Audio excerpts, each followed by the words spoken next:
Atas nama Bapa dan Putra dan Roh Kudus, amin. Shalom Aleichem bersama Mesia. Selamat bertemu kembali saudara dengan saya, Romo Episkop Daniel dari Nikopolis. Kita akan melanjutkan acara kita, yaitu menjawab pertanyaan-pertanyaan yang sudah saudara kirim kepada saya. Kali ini pertanyaan berasal dari saudara John dari Tangerang. Pertanyaannya dikirimkan kepada Bu Theodora, tapi dikirimkan ke saya. Permisi Bu, saya mau titip pertanyaan untuk Romo Daniel. Pertanyaan saya, bagaimana pendapat Romo Daniel menyikapi tuduhan dari para filsuf modern yang menuduh bahwa gereja itu memperbudak jemaat dengan cara menawarkan racun berbalut madu. Dalam ini cita-cita asketik seperti pemartiran dan pemaksaan untuk jemaat menerima doktrin-doktrin yang di luar nalar akal sehat dan dapat berujung tergantungannya akal sehat itu terganggunya akal sehat itu sendiri dan ketertiban di dalam batin. Sekian pertanyaan saya, terima kasih. Tolong disampaikan Bu. Pak John, pertanyaan saudara sudah sampai kepada saya. Jawaban saya begini.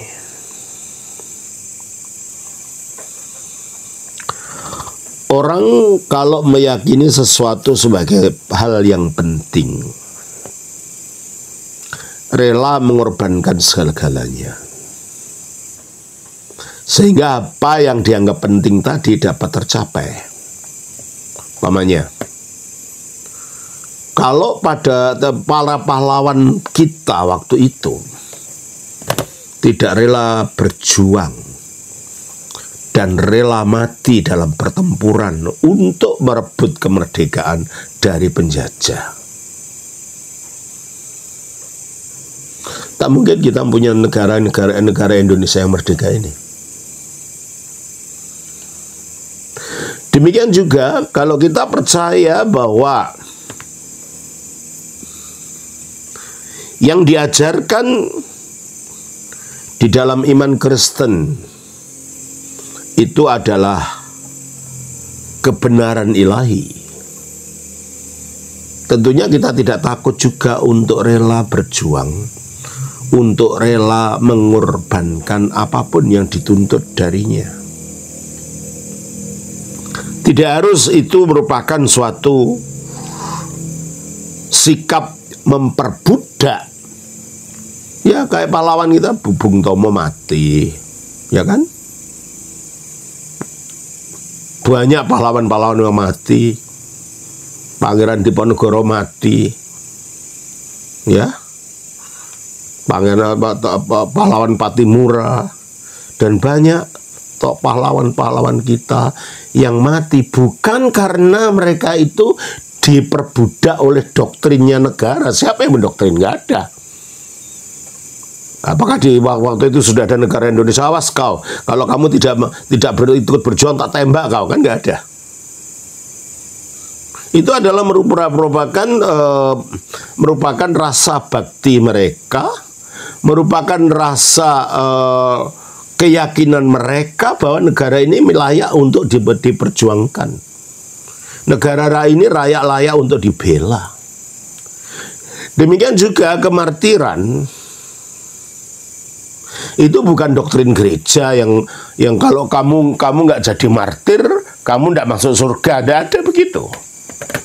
Kemartiran itu adalah merupakan pengorbanan sukarela dari pihak orang percaya karena yakin dengan membela imannya itu dia akan mendapatkan apa yang dijanjikan dalam kitab suci. Dan tidak ada gereja mengatakan, awas kamu tidak jadi martir. Tidak ada begitu. Bagaimana ini dikatakan perbudakan? Yang berbudak siapa? Dengan cara apa diperbudak? Orang itu dilakukan dengan sukarela kok ya. Ya. Dan menawarkan racun berbalut madu. Kenapa dikatakan racun berbalut madu? Apakah ketika para pahlawan kita dulu mati melawan Belanda, mengorbankan nyawanya melawan Belanda untuk memerdekakan Indonesia, itu mereka juga diiming-imingi sebagai racun berbalut madu? Enggak kan? Demikian juga kalau kita punya iman, nah masalahnya mungkin saudara mengatakan ini para filsuf modern, dan mungkin dia sendiri tidak punya iman. Sehingga karena dia tidak punya iman, sikap yang demikian itu dianggap sesuatu kebodohan. Karena dia tidak punya iman, sehingga janji iman yang dikatakan dalam kitab suci itu dianggap dongeng dan cerita bohong. Sehingga akhirnya dengan diajarkannya ajaran seperti itu, dianggap ini sebagai memperbudak pikiran orang. Saya kira nggak begitu. Saya sendiri, saya tidak menikah. Bukan karena saya dipaksa oleh gereja, enggak. Lalu diberi ancaman, awas kalau engkau menikah. Enggak, bukan begitu. Tetapi ini adalah kemauan saya sendiri. Sebagaimana dikatakan dalam kitab suci. Matius pasal 19 ayat 12. Ada orang yang tidak dapat kawin karena ia memang lahir demikian dari rahim ibunya. Dan ada orang yang dijadikan demikian oleh orang lain. Dan ada orang yang membuat dirinya demikian. Jadi yang membuat dirinya demikian karena kemauannya sendiri, bukan didoktrin, bukan dipaksa, bukan diperbudak. Itu kerelaan. Orang tidak kawin karena kemauannya sendiri karena kerajaan surga. Karena kerajaan surga. Jadi itu sebanding antara tidak menikah ini dengan semangat kemartiran itu. Terus, kok ini dikatakan sebagai racun berbalut madu gimana? Saya tidak mengerti apa yang mereka katakan itu, ya. Dalam hal ini cita-cita asketik seperti pemartiran. Pemartiran itu adalah salah satu karunia dari Roh Kudus. Karena tidak semua orang rela untuk mati menjadi martir. Dan tidak semua orang berani didoktrin gimana pun juga untuk mati menjadi martir kalau itu bukan karunia dari Roh Kudus. Makanya dikatakan di dalam 1 Korintus pasal yang ke-13 ayatnya yang ke-1 sampai dengan ayat yang ke-2. Sekalipun aku dapat berkata-kata dengan semua bahasa manusia dan bahasa malaikat, tetapi aku tidak mempunyai kasih, aku sama dengan gong yang berkumandang dan canang yang gemerincing. Mampu mengucapkan bahasa macam-macam, tapi inti daripada keimanan itu tidak ada, yaitu kasih pada sesama. Maka kemampuan itu tidak akan bermakna apa-apa. Terus, sekalipun aku mempunyai karunia untuk bernubuat, mampu bernubuat, mampu meramalkan ini dan itu, mampu meramalkan masa depan. Terus, dan aku mengetahui segala rahasia, mampu mengetahui sesuatu yang belum terjadi.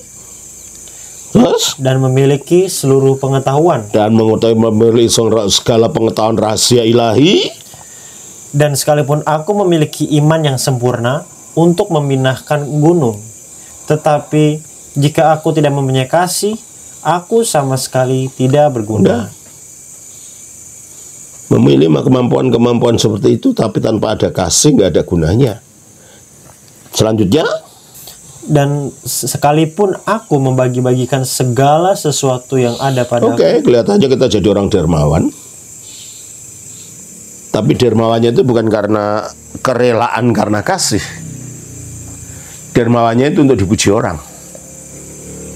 Maka dikatakan sebelumnya, dan sekalipun aku membagi-bagikan segala sesuatu yang ada padaku, bahkan menyerahkan tubuhku untuk dibakar, tetapi jika aku tidak mempunyai kasih, sedikit pun tidak ada faedahnya bagiku. ini kan berarti kalau begitu, membagikan segala sesuatu menjadi orang dermawan itu bukan untuk tujuannya berangan-angan untuk mendapatkan balasan, untuk mendapatkan pahala, untuk dipuji orang. Kalau itu tujuannya kita memberikan, membagi-bagikan, dan bukan dilandasi rasa kasih pada sesama, maka kata Alkitab itu tidak ada gunanya. Juga dikatakan, bahkan menyerahkan tubuhku untuk dibakar sebagai martir. Sebegitu rupa kelihatannya penuh semangat kefanatikan sampai rela dibunuh, rela dibakar, tetap sedikit pun tidak ada. Tetapi jika tidak mempunyai kasih, sedikit pun tidak ada faedahnya pada bagiku. Jadi kitab suci tidak pernah membuat ini seperti racun dibalut madu, tidak. Kitab suci mengajarkan bahwa itu harus dilakukan, seandainya jadi martir, harus dilakukan secara sukarela, dasarnya kasih kepada Allah dan kasih kepada sesama. Bukan karena indoktrinasi, bukan karena perbudakan oleh siapapun, tetapi karena kerelaan diri untuk mempersembahkan diri sebagai korban bagi Allah demi iman yang diyakini itu. Terus seperti pemartiran dan pemaksaan untuk jemaat menerima doktrin-doktrin yang di luar nalar akal sehat. Tidak ada itu dipaksa. Ajaran itu harus diterima. Makanya kalau kita mau jadi ortodoks harus katekisasi dulu. Terima itu atau tidak. Kalau nggak terima itu lebih baik mundur. Jadi nggak ada paksaan. Awas kau kalau nggak mau percaya nih aku bunuh kau. Nggak ada begitu. Ini dilakukan semua dengan sukarela. Nah, doktrin-doktrin yang di luar nalar akal sehat itu maksudnya apa?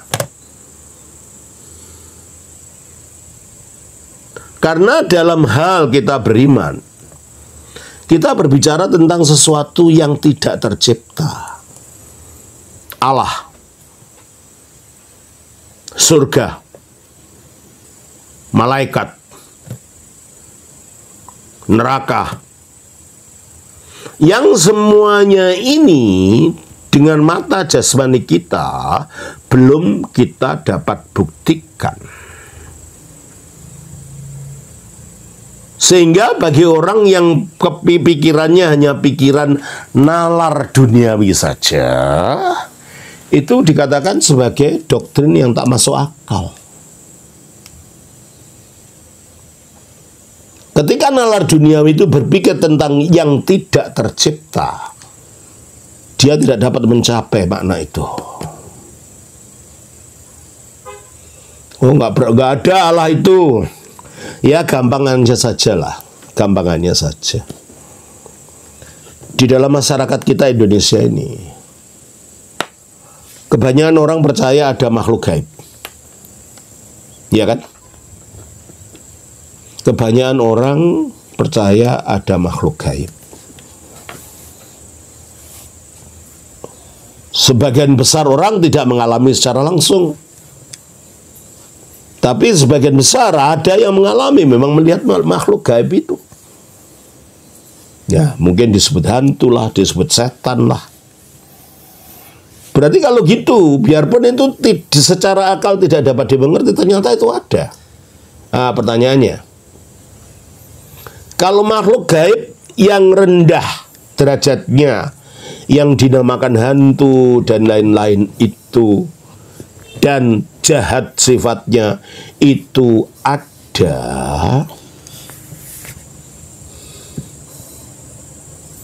kalau ada yang jahat tentu ada yang baik. Berarti kalau begitu, makhluk gaib yang menjadi kebalikan dari makhluk yang jahat ini, yaitu para malaikat, itu juga ada. Meskipun tidak semua orang bisa melihatnya. Kalau para malaikat itu ada, berarti kebaikan yang tertinggi dari antara yang tertinggi, yaitu Allah, itu pasti ada. Nah, tidak masuk akalnya di mana? Mungkin harus dijelaskan. Doktrin tidak masuk akal itu yang di mana yang dimaksud? Ya. Terus doktrin-doktrin di luar nalar akal sehat, bukan di luar akal sehat, mengatasi akal biasa ini. Tapi masih bisa dinalar gitu loh. Ya, hanya orang yang memang sudah terhempas pada cara pikiran yang duniawi sehingga tidak mendapat memberi tempat kepada misteri akan mengatakan begini. Orang yang memberi tempat pada misteri bahwa ada sesuatu lain daripada yang tercipta ini yang ada dalam dunia ini. Kalau orang berpikir begitu, ya dia percaya akan apa-apa yang kelihatannya tidak masuk akal itu ya ternyata bukan begitu. Cara melihatnya yang harus beda. Ya. Sehingga dapat berujung ke terganggunya akal sehat itu sendiri. Gimana? Ya enggak lah. Makin orang mendalami hal-hal rohani, makin orang mendalami moralitas ajaran keagamaan yang benar ya. Bukan pikirannya terganggu, malah jadi sehat. Dia menjauhi hal-hal yang seharusnya tidak dilakukan, namanya. Dengan ada rasa takut akan Allah, akhirnya dia dijauhkan dari tindakan-tindakan yang dapat mendorong dia melakukan yang merusak dirinya sendiri, umpamanya karena merasa Allah tidak ada, maka dianggap hukumnya tidak berlaku. Dianggap bukti hukumnya tidak berlaku, akhirnya dia berbuat seenaknya. Dia melakukan seks bebas, berganti-ganti pasangan hampir tiap hari. Dan apa efeknya orang tak gitu? Ya kena raja singa lah, kena penyakit herpes lah, kena penyakit AIDS lah. Loh, apa dengan kita mengikuti tanda kutip akal sehat ini lalu menghasilkan penyakit-penyakit yang seperti itu? Itu bukan perbudakan kepada dosa, perbudakan pada keinginan. Ya kita memang harus milih satu di antara dua. Rela diri kita diperbudak oleh dosa, melakukan dosa, atau rela diri kita diperhambakan kepada kebenaran, taat pada kebenaran, sehingga kita hidup di dalam kesucian. Ya, karena nggak takutkan pada Tuhan, maka dia akan melakukan mabuk-mabuk, ya kan, ya rusak. Dari mabuk pertama mabuk alkohol, lama-lama mabuk narkoba, lama-lama coba kalau kita lihat, saudara lihat di YouTube, di TikTok ya di TikTok atau YouTube, saudara lihat itu ada